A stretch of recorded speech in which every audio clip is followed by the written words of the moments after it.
Hi everyone, very very good morning, good afternoon, good evening. दोस्तों, आज मैं लेकर आया हूँ आपके लिए लॉ के मोस्ट इंपॉर्टेंट क्वेश्चंस जो दिसंबर 2024 के लिए एप्लीकेबल होने वाले हैं। और अगर आपको लगता है कि यार मैं कौन से क्वेश्चन करूं और कौन से ना करूं, थोड़ी कंफ्यूजन हो रही है कि क्या याद करके जाऊं क्या ना याद करके जाऊं, तो इन इंपॉर्टेंट क्वेश्चन को आप फॉलो कर सकते हैं, इनको प्रायोरिटी पे रख सकते हैं। पहले इनको कर लो एंड देन बाकी आपको कुछ एक्स्ट्रा करना है तो वो कर लो। कई बार सवाल मेरे पास आते हैं कि सर आपके इंपॉर्टेंट क्वेश्चन करके चला जाऊं तो इनफ है। नहीं दोस्तों, मैं बिल्कुल शुरुआत में कह रहा हूं कि इनफ कुछ नहीं होता, क्योंकि प्रोफेशनल एग्जाम है, कोई छोटा मोटा एग्जाम नहीं है कि आपको लगता है कि यार मैं इन क्वेश्चन को कर लूं तो इनफ हो जाएगा। हाँ, मैं ये जरूर कहूंगा कि अभी तक जैसा भी आप पढ़ रहे थे उसको वहीं पर रोको। पहले जो इंपॉर्टेंट क्वेश्चन मैं आपको दे रहा हूं इनको अच्छे से याद कर लो। इसके बाद अगर आपको लगता है कि यार ये वाला टॉपिक भी मुझे इंपॉर्टेंट लग रहा है, इसको भी याद करना चाहिए, तो वो कर सकते हैं। मेरे इंपॉर्टेंट क्वेश्चन से मिनिमम 30 और मैक्सिमम 40 से मिनिमम 30 और मैक्सिमम 80 मार्क्स तक पेपर में पूछा गया है। कई बार ऐसा होता है पेपर के अंदर 80 मार्क्स तक पूछ लेता है, और कई बार ऐसा भी होता है कि 30 मार्क्स का भी आ ही रहा है। बस ये हो रहा है, जरूरी नहीं है कि हर बार ही 60 70 नंबर 80 नंबर का पेपर में। मैं कोई ऐसे नहीं, ये ट्रांसपेरेंसी है। कल को आप ये इंपॉर्टेंट क्वेश्चन करके जाओ और आपके पेपर में नहीं आ पाया, 30 मार्क्स का आया, 40 का आया, तो ये आप पेपर टू पेपर डिपेंड करता है। एक बार अटेम्प्ट में 30 से 40 मार्क्स का आया तब बच्चे गुस्सा हो गए, भैया ये तो कौन सा इंपॉर्टेंट क्वेश्चन आया नहीं। उसके पहले वाले अटेम्प्ट में 80 मार्क्स का आया तब बच्चे खुश हो गए कि यार ये तो बहुत अच्छा से दिया तब मुझे।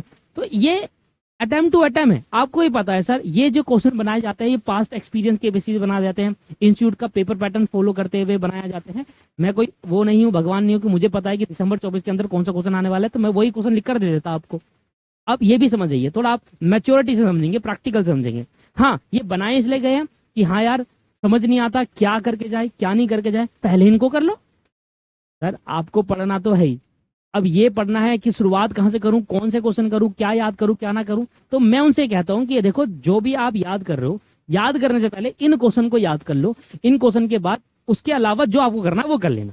ठीक है, एटलीस्ट 40 मार्क्स का आ रहा है तो यार 40 मार्क्स कम होते हैं क्या? 20 मार्क्स के एमसीक्यू भी कवर कर लिए तो अपना 60 मार्क्स 60 नंबर अटेम्प्ट हो जाएगा, एग्जाम्शन आ जाएगी। मजा का एग्जाम्शन लाना है लॉ के अंदर, बहुत मुश्किल होता है। तो आइए सर, एक बार मैं आपको थोड़ा सा इसकी वो देता हूँ आपको, एक कि किस टाइप का आपको ये क्वेश्चन मिलने वाले हैं। इसमें सिर्फ आपको पीडीएफ मिलेगी, दिसंबर 2024 टाइम के लिए एप्लीकेबल है। सिर्फ पीडीएफ कह रहा हूँ, सिर्फ आपको क्वेश्चन क्वेश्चन दिखेंगे। आंसर आपको मॉड्यूल से करने हैं, सीएमए इंटर का मॉड्यूल से करने हैं। अगर मेरी बुक आपके पास है तो उससे आप अटेम्प्ट कर लीजिएगा। अब क्वेश्चन दिखा देता हूँ। कई बार होता है कि हर अटेम्प्ट के अंदर कुछ नए क्वेश्चन ऐड ऑन किए जाते हैं। लगता है कि यार इन क्वेश्चन से पास्ट में पूछा जा रहा है और इंस्टीट्यूट इन पे फोकस कर रहा है, नई नई चीजें फोकस कर रहा है, तो हम वो क्वेश्चन वहां पर ऐड ऑन कर देते हैं। जैसे कि देखो, जितने भी रेड पेन से हाईलाइट करे होंगे हर चैप्टर के अंदर, जो रेड पेन से नहीं है वो जून 2024 के लिए एप्लीकेबल थे। अब जो रेड पेन से दिख रहे हैं आपको, रेड चीज से दिख रहे हैं, वो नए क्वेश्चन मैंने ऐड ऑन करे हुए इसलिए क्योंकि पास्ट में इंस्टीट्यूट पे इसने कोई ना कहीं क्वेश्चन पूछा है, या तो इसको एमटीपी में डाला हुआ है, या तो पिछले जून 2024 के टाइम, दिसंबर 23 के टाइम में डाला हुआ है। कहीं ना कहीं इंस्टीट्यूट पे फोकस कर रहा है, रिपीटेड बेसिस पर जो क्वेश्चन आ रहे हैं उन पर फोकस कर रहा है, तो वो लिस्ट यहाँ पर ऐड ऑन कर दी। देखो, हर क्वेश्चन हर चैप्टर के अंदर कहीं पर आपको नजर आएगा। अब जिसमें नहीं नजर आएगा तो समझ लेना वो नहीं करा। इसमें 8वां क्वेश्चन भी इंक्लूड है ना, रेड से नहीं हो पाया ये मेरे से। ठीक है, जैसे कि लेट सपोज ये code of wages act, code of wages act के अंदर इंस्टीट्यूट जब भी क्वेश्चन पूछ रहा है इन्हीं 12 में से पूछ रहा है ही नहीं कोई नया क्वेश्चन, इसी 12 में से पूछ रहा है। इसका मतलब ये बेनिफिट है मेरे लिए, है ना। तो इस तरीके से इंपॉर्टेंट क्वेश्चन है। अब ये मिलेगा कैसे? कंपनी एक्ट के देखो क्वेश्चन लिस्ट, पहले तो बहुत और लंबी होगी क्योंकि इंस्टीट्यूट नए नए क्वेश्चन पूछ रहा है, तो कुछ क्वेश्चन यहाँ पर और ऐड करे हैं कंपनीज एक्ट के अंदर। इसके बाद इसके अंदर कोई चेंजेस नहीं है, इतने ही क्वेश्चन है, पेपर में आता है कभी नहीं आता, ऐसा होता है। ठीक है, इंडियन कॉन्ट्रैक्ट के अंदर भी काफी चीजें नई ऐड ऑन करी हुई है। देखो, नए नए क्वेश्चन पूछ रहा है, पिछले अटेम्प्ट के अंदर काफी टाइम इंस्टीट्यूट ने नए क्वेश्चन ऐड ऑन किए हुए हैं, है ना।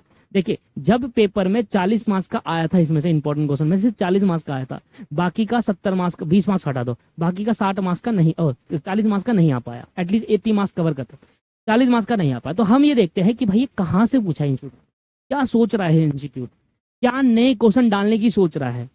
तो इंस्टीट्यूट पहले से अपना पैटर्न ना फॉलो करता, नए क्वेश्चन डालता रहता, वही नए क्वेश्चन को हमने यहाँ पर कवर कर लिया है इस बार, है ना। ये सारी चीजें ये है। सेल ऑफ गुड्स में कोई भी चेंजेस नहीं है, आ ही नहीं रहा अभी। पिछले टाइम इस टाइम का वो देख लो, मॉडल में नहीं है सेल ऑफ गुड्स तक, कभी पूछ लेता है। नेगोशिएबल पे फोकस कर रहा है इंस्टीट्यूट, हमने भी फोकस कर लिया नेगोशिएबल पे, है ना। इसके बाद पार्टनरशिप में कुछ क्वेश्चन ऐड करे हुए जो बार बार इंस्टीट्यूट पे फोकस कर रहा है, हमने डाल दिया, ये लो। तो यही चीज होती है, हम इसी बेसिस पर बनाते हैं सर। एथिक्स के अंदर काफी इंपॉर्टेंट चीज है। एथिक्स के अंदर मैंने क्वेश्चन डाले हुए थे, इंजीनियर ने काफी टाइम तो इसमें से दे दिए और बाकी फिर नए नए देने लगा। मैंने कहा दो नए, मैंने वो भी डाल दिए। करो भाई इनको याद। आपको मैं एक चीज कहूंगा, पढ़ना है आपको, पढ़ना है, सिंपल सी बात है, लॉ तो पढ़नी है। अब वो स्टूडेंट जो मेरी स्ट्रेटेजी फॉलो नहीं करते, मेरे इंपॉर्टेंट क्वेश्चन फॉलो नहीं करते, उनके लिए एक चीज, भाई मैं ये कह रहा हूँ कि आप मत फॉलो करो, ये भी तो आपके मॉड्यूल में से है। मैं ये कह रहा हूँ कि चलो मत करो, मत कर लो, देखता है पर फॉलो नहीं करता। मैं उनसे बस यही कहूंगा कि भाई देखो, फॉलो मत करो, पर मैं ये सोचो, आप खुद सोचो ये कहाँ से है क्वेश्चन, आपके मॉड्यूल से, और आप क्या करोगे अपना मॉड्यूल। तो मेरा कंसर्न बस इतना है कि भाई पहले ये क्वेश्चन को याद कर लो, फिर अपना भी याद कर लेना, प्रायोरिटी इनको दे दो, बस यही कंसर्न है। ठीक है जी। आप सुनो, ये मिलेगा कहाँ पर। सबसे पहले आप प्ले स्टोर पर जाइए, अगर किसी के पास iOS डिवाइस है तो प्ले स्टोर ऐप ढूंढेगा, प्ले स्टोर पे ढूंढेगा, ठीक है ना। प्ले स्टोर पे जाएंगे, दिख रहा है, प्ले स्टोर पे लिखेंगे दीपक क्लासेस। यहाँ पर आपको दो ऐप दिखेगी, एक ऊपर एक नीचे। जिस ऐप में कैपिटल लेटर में लिखा होगा वो ऐप को डाउनलोड कर लेना है आपको। डाउनलोड मैंने अपडेट करना है, अपडेट नहीं करा मैंने खुद, ये ऐप अपडेट नहीं है। ठीक है, तो यहाँ पर हमने क्या करा, सबसे पहले दीपक क्लासेस प्ले स्टोर पे लिखा। एंड्रॉइड के लिए है, iOS के लिए नहीं है अभी हमारे पास, ये एंड्रॉइड के लिए और ना विंडो के लिए। एंड्रॉइड फोन देख लेना अगर आपके पास iOS है तो। यहाँ पर ओपन कर लेना दीपक क्लासेस ऐप। ओपन करने के बाद कुछ इस तरीके से इंटरफेस आएगा आपके पास। हमारी दोनों ऐप में यही इंटरफेस है, मैं थोड़ा चेंज करूंगा, अलग अलग करूंगा, बट कुछ इस तरह का इंटरफेस आएगा। इंटरफेस आने का अब ये आएगा आपके पास, अगर आपके पास इस तरीके की ऐप है, देख लो सब इस तरीके की ऐप है आपकी, ठीक है, ये वाली ऐप कैपिटल लेटर में लिखा है, तो यहाँ पर आपका ये वाले पॉइंट पे, इधर वाले पे 1 2 3 4 5 छठे पे इंपॉर्टेंट क्वेश्चन डाल। और सर इसमें इंपॉर्टेंट क्वेश्चन सिर्फ लॉ के नहीं है, मैंने सारे डाले थे सर। ये लॉ का इंपॉर्टेंट क्वेश्चन लास्ट में होगा, लास्ट वाला, लास्ट पे क्लिक कर देना और आपको ये सारे क्वेश्चन मिल जाएंगे। ठीक है सर, क्लियर है जी। बस इनको याद कर लो, और करना कहाँ से, मॉड्यूल से याद करना। सर अगर मॉड्यूल का याद नहीं हो पा रहा तो अपनी लैंग्वेज लिखना है, पहले मॉड्यूल पे फोकस करना है। कोशिश करो कि 60-70% मॉड्यूल की लैंग्वेज लिख लो और बीच में 20-30% अपनी घुसा। ठीक है दोस्तों, और इसी तरीके से अब हम आगे आपके केस स्टडी के क्वेश्चन लाने वाले हैं लॉ के साथ में। आपकी क्या कहते हैं, केस स्टडी के क्वेश्चन आ गए, केस स्टडी के लॉ के क्वेश्चन, कैसे आपको केस स्टडी प्रेजेंट करनी है, वो सारी चीजें लाएंगे। और नई नई चीजें आती रहेगी, मतलब पेपर से रिलेटेड जो भी नया चीज है वो सब आता रहेगा आपके पास। ठीक है जी, चलिए आज की वीडियो में नहीं। अगर ऐप डाउनलोड करने के बाद आपको कोई लॉगिन में इशू आ रहा है, अगर पहली बार लॉगिन कर रहे हो तो साइन अप करना है आपको, पहले रजिस्टर करना है अपने आपको। और अगर आप पहले भी करा था, दिक्कत फेस करिए, तो ये ऑफिस नंबर दिख रहा है ना, इस पर मैसेज कर देना, बोल देना लॉगिन नहीं हो पा रहा मेरे ऐप में। ठीक है, डिवाइस रिसेट कर दो, रिवर्स कर देंगे। ठीक है, have a nice day, have a nice day, bye bye, take care, thank you.